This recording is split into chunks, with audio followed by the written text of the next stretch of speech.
Hola, muy buenos días. Mi nombre es Alejandro Reynoso. Acá les dejo mi cuenta de Instagram para que puedan seguir por allí y conocernos un poco más. Para mí es un placer poder compartir con ustedes hoy y conversar sobre un prócer importantísimo para nuestro país y para el continente, como lo es Simón Rodríguez. Agradezco la invitación que me ha hecho la profesora en compañía con los estudiantes de este ciclo de nuestra casa de estudio, la Universidad Simón Rodríguez. Para arrancar de una, mira, quiero que nos ubiquemos en contexto. ¿Qué estaba ocurriendo por allá a finales del siglo XVIII, finales de 1700? Europa era el centro político del mundo.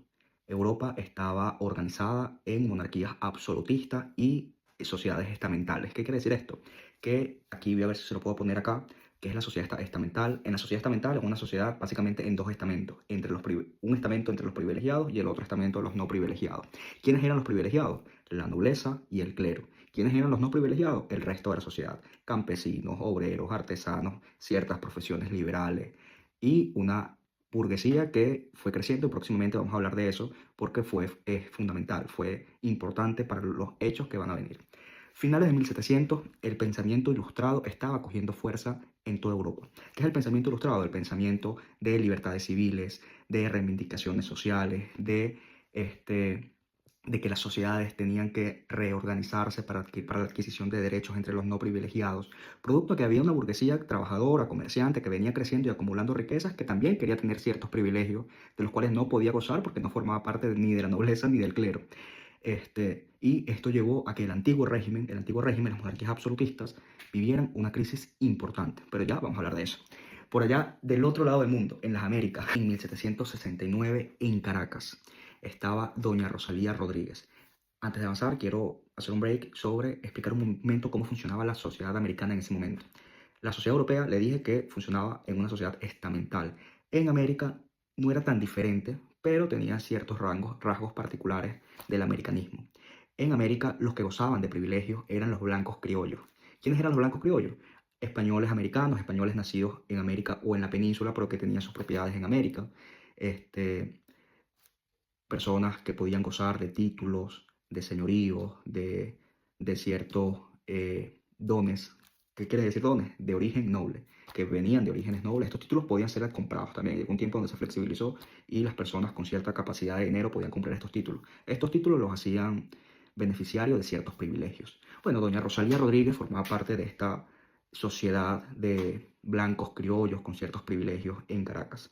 Pero dio a luz en 1769 a un niño, a un bebé expósito, un bebé que su padre era desconocido. Esto para la sociedad del momento era un pecado mortal.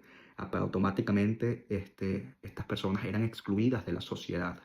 Y digo esto porque esto marca un precedente importante en el desarrollo de esta persona, de quien había nacido con el nombre de Simón Narciso de Jesús Rodríguez, el apellido de la madre. Este hecho es importante porque desarrolla a este personaje histórico. Doña Rosalía Rodríguez, como lo dicta la sociedad del momento, se tenía que volver a casar y lo hizo, pero no podía tener en la casa a un niño nacido de un origen desconocido, de un padre desconocido. Es por tanto que doña Rosalía le entrega a don Simón a el clérigo Alejandro Carreño, quien lo cría y lo hace suyo, incluso le da su apellido. Por un tiempo Simón era conocido como Simón Carreño Rodríguez durante los tiempos de su niñez. Posteriormente el clérigo Alejandro Rodríguez fallece y Simón decide adoptar el apellido de su madre. Y más adelante y para la historia será reconocido como Simón Rodríguez. Este niño Simón fue creciendo, fue un niño señalado, un niño que no se adaptaba o no encajaba muy bien en la sociedad, pues era prácticamente un niño huérfano, un niño donde la madre se lo entregó al clérigo Alejandro Carreño. Su padre no se sabía quién era, y a pesar de ser de origen noble, don Simón Rodríguez no gozaba de todos los privilegios en la sociedad, y él se fue forjando camino, se fue haciendo camino desde muy joven y decidió abocarse en la profesión docente, decidió adquirir esta profesión liberal, como se conocía para el momento, y se formó en este camino. Pero ahora bien, hago un break para recordar lo que les comenté al principio. En Europa se estaban desarrollando movimientos liberales, movimientos ilustrados del pensamiento de la ilustración. Las sociedades estaban cada vez más convulsas y las monarquías vivían una crisis importante. En 1776, se estalla la primera revolución liberal, y esta fue la revolución de independencia de las 13 provincias británicas en América, es decir, Norteamérica. Se inicia esta revolución y las 13 colonias logran independizarse de la corona británica. Allí estalló el primer movimiento liberal en el continente. En Europa, los movimientos liberales fueron surgiendo también. Más adelante, en 1789, estalla la Revolución Francesa. Esto fue un antes y un después para las monarquías absolutistas en Europa. Y esto, evidentemente, todo lo que ocurría en Europa repercutaba de inmediato en América. En América fueron llegando las ideas de la Ilustración, fueron llegando textos que eran considerados prohibidos, como la Declaración de los Derechos del Hombre y del Ciudadano, que fue aprobado por la Asamblea Nacional Constituyente de Francia en plena Revolución Francesa. Esto era una amenaza para las monarquías de Europa y evidentemente en América se prohibía cualquier lectura de estos textos. Bueno, estos textos de alguna manera llegaban a las manos de Simón Rodríguez y Simón Rodríguez los leía y se formaba con estas ideas de la Ilustración. Durante este periodo de Simón Rodríguez como maestro, tuvo la oportunidad de educar a un niño rebelde. Este niño que lo dejaron bajo su cuidado, como lo era Simón Bolívar. El tío de Simón Bolívar se lo entregó a Simón Rodríguez para que lo educara. Y Simón educó a ese joven bajo las ideas de la Ilustración, bajo las ideas de los derechos del hombre, bajo las ideas de que todos los hombres nacemos naturalmente libres, que tenemos derechos, etcétera. Y así se educó y creció también Simón Bolívar. En 1794, Simón Rodríguez presenta ante la Real Audiencia de Caracas una obra sobre las reflexiones de los defectos que vician la Escuela de las Primeras Letras de Caracas. Esto en 1794.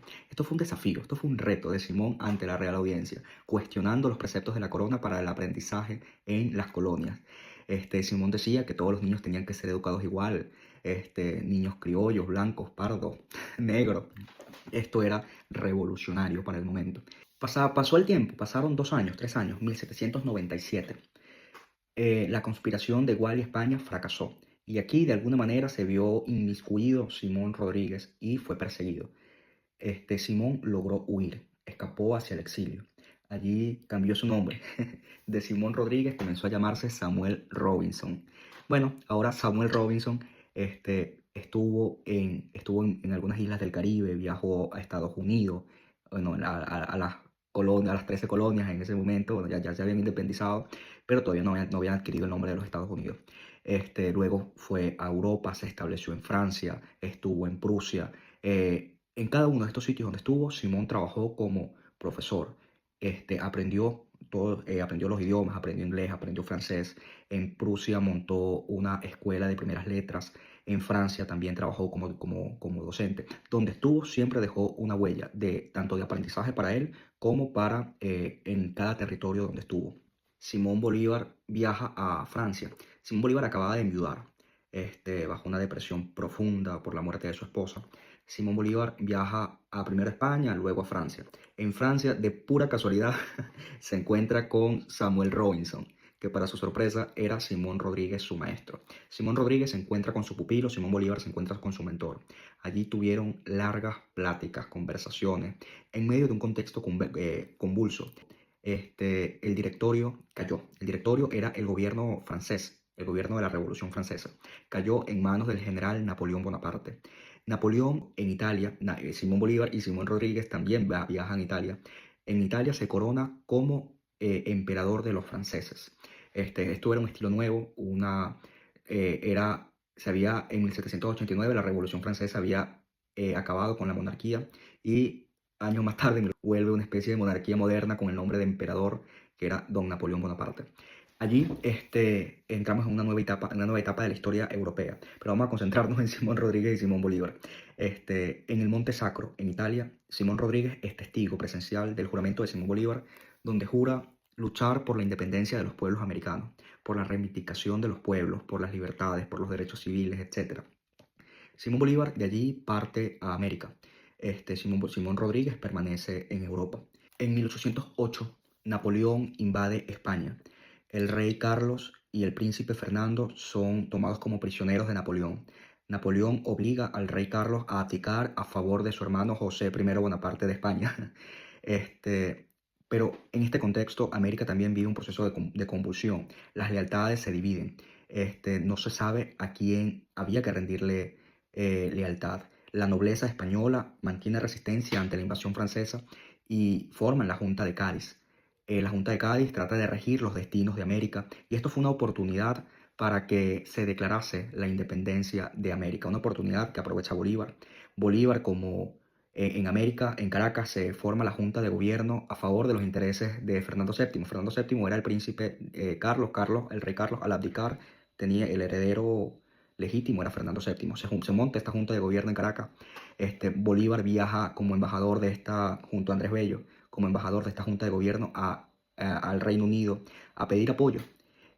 Allá Simón Bolívar incumple lo prometido por la Junta y va en búsqueda de Francisco de Miranda, un general reconocido que había luchado en la independencia americana, en la independencia, en la Revolución Francesa, en Rusia, en diferentes batallas. Un general altamente reconocido. Y Bolívar lo busca para luchar por la independencia americana. Bueno, en fin, pasaron los años 1823. Simón Rodríguez, al escuchar de las proezas de su pupilo en América, ya se habían consolidado varias repúblicas independientes en América, la corona española había perdido mucha fuerza. Napoleón, en 1808, Napoleón retrocede, 1812, perdón, Napoleón retrocede en España, Fernando VII toma nuevamente la corona, pero ya estaba debilitada la posición de la corona española en América. Se logró consolidar la independencia de estos pueblos. Pero en fin, Simón Rodríguez vuelve a América después de un largo exilio, desde 1797 hasta 1823. Él desembarca primeramente en Cartagena de Indias. Allí retoma su nombre como Simón Rodríguez. Recordemos que desde que se fue en 1797 había adoptado el nombre de Samuel Robinson. En 1823 adquiere nuevamente su nombre como Simón Rodríguez y desde Cartagena, allí Simón Bolívar estaba en Perú y se entera de que su maestro había vuelto al continente y lo manda a llamar. Le envía una carta a Santander diciéndole que su maestro había llegado y que lo necesitaba para construir la patria. Simón Rodríguez ocupó puestos importantes dentro del gobierno. Fue ministro de Educación, Minas, de Trabajo. Trabajó con mucho esmero por la reivindicación de las sociedades americanas. Incluso en 1828, perdón, él presenta su obra llamada Las Sociedades Americanas, donde expone cómo se deben de organizar estas nuevas repúblicas. Él decía que América era original y las repúblicas americanas y sus leyes tenían que ser originales. Recordemos que lo que estaba pasando en Europa, más o menos en esa fecha, 1828 o antes, en 1814 cae Napoleón y en Viena se convoca un congreso de restauración del absolutismo y las monarquías absolutistas habían vuelto a Europa. Entonces era difícil imitar. La Revolución Francesa había fracasado, la monarquía francesa había vuelto con Luis Felipe de Orleans. Era complicado seguir imitar la política europea en América. Él decía que América tenía que formar sus propias leyes, sus propias repúblicas originales. Él decía, o inventamos o erramos, pero tenía que ser unas políticas originales, que expresa muy bien en su obra Sociedades Americanas, que presenta en 1828. Luego, en 1830, luego de la muerte de Simón Bolívar, él también presenta otra obra llamada El Libertador del Mediodía de América y sus compañeros de armas. Una obra donde reivindica la lucha de Simón Bolívar, el pensamiento bolivariano. Pero bueno, él se retira de sus actividades dentro del gobierno y se dedica a trabajar en Bolivia, en Perú, en la educación, en las reformas educativas en Ecuador, donde él decía que la educación tenía que ser adaptada a América también, que no solamente se tenía que enseñar el castellano, sino que también se tenía que enseñar el quechua y las lenguas indígenas, que no se podían perder. Él también utilizaba la enseñanza bajo la práctica. Él decía que los estudiantes aprendían era haciendo, por eso incentivaba la educación técnica. Las virtudes de Simón Rodríguez y el pensamiento de Rodríguez para la educación era extraordinario para su época, muy avanzado. Los preceptos de la educación andragógica que hoy se practica en esta universidad, todo esto nace del pensamiento robinsoniano, del pensamiento de Simón Rodríguez. En 1834 Simón presenta otra obra llamada Luces y Virtudes de las Sociedades, una obra importante también. Simón dura toda su vida trabajando por la educación, por las reformas que tenían que ser adaptadas a los nuevos tiempos y a las realidades que tenían que ser inclusivas, por las libertades civiles, por las libertades sociales, por la reivindicación de los pueblos. Y así transcurrió la vida de Simón Rodríguez. Simón dedicó su vida por la reivindicación, por los pueblos, por avanzar. Dedicó su vida a que la educación se transformara y llegara a todo nivel, a que se construyeran estrategias para mejorar el aprendizaje y para que la educación sea adaptada a nuestro continente, al continente americano. En el pueblo de Amotape, en Perú, muy cerca de la ciudad de Lima, en extrema pobreza, en 1854, a una edad avanzada, fallece Simón Rodríguez. Hoy sus ideas están más vivas que nunca en cada uno de nosotros, en los que creemos que la educación es la base fundamental para la superación de las sociedades. Simón, desde aquel 1797, cuando se vio forzado al exilio, que salió por el puerto de La Guaira, jamás regresó a Venezuela en vida. Estuvo en Europa, en Estados Unidos, en el Caribe. En 1823 regresó a América, pero jamás volvió a Venezuela. Pero sus ideas están en todos nosotros. Bueno, esto fue todo. Espero que les haya gustado. Para mí ha sido un honor poder conversar con ustedes esta tarde. Acá nuevamente les dejo mis redes sociales, pueden seguirme y Dios les bendiga. Vamos para adelante.